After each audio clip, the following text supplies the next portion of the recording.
Bulldozer कार्रवाई न्याय या कानून का उल्लंघन। विभिन्न राज्यों में बुलडोजर न्याय का प्रभाव बढ़ा है।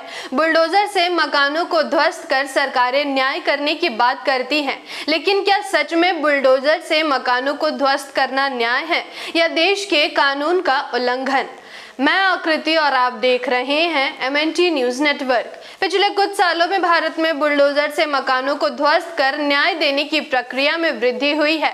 हाल ही के वर्षों में विभिन्न राज्यों की सरकारों ने अपराध के आरोपियों की संपत्ति को सजा के रूप में और अक्सर बिना उचित कानूनी प्रक्रिया के मकानों को ध्वस्त करना शुरू कर दिया है। हालांकि इसके खिलाफ कई याचिकाएं सुप्रीम कोर्ट समेत विभिन्न उच्च न्यायालयों में दायर की गई हैं, जो इसकी संवैधानिकता पर सवाल उठाती हैं। उचित कानूनी प्रक्रिया के बिना किसी नागरिक के आवास को ध्वस्त करना न केवल देश के कानून का बल्कि अंतर्राष्ट्रीय दायित्वों का भी उल्लंघन है।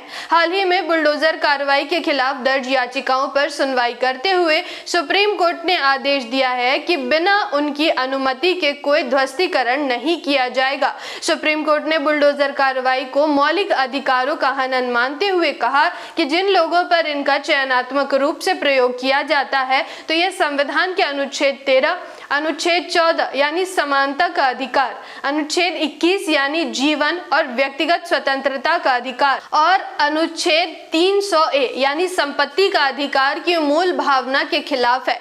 संविधान ये गारंटी देता है कि किसी भी व्यक्ति को उसके संपत्ति के अधिकार से केवल कानूनी उचित प्रक्रिया के तहत ही वंचित किया जा सकता है। बुलडोजर न्याय अक्सर इस सुरक्षा को दरकिनार कर संपत्तियों को बिना उचित कानूनी प्रक्रिया के ध्वस्त कर देता है।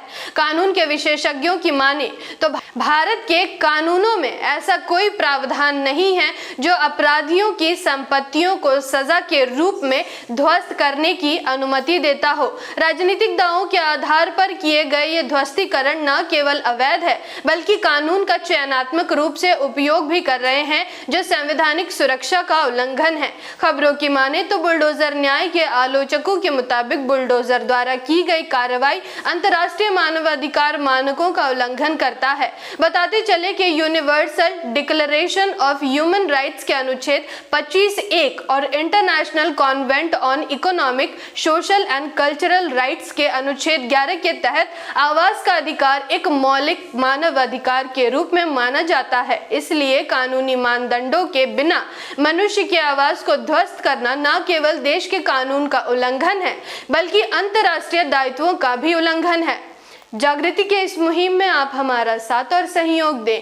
जानकारी महत्वपूर्ण लगी हो तो वीडियो को लाइक और शेयर करें। साथ ही हमारी अगली वीडियो सबसे पहले देखने के लिए चैनल को सब्सक्राइब करके बेल आइकन को प्रेस जरूर करें। धन्यवाद। जय भीम, जय मूल निवासी, जय संविधान, जय भारत। MNT न्यूज नेटवर्क को सब्सक्राइब करें, लाइक और फॉलो करना ना भूलें। साथ ही बेल आइकॉन दबाकर जन जागृति की मुहिम में जुड़े रहें।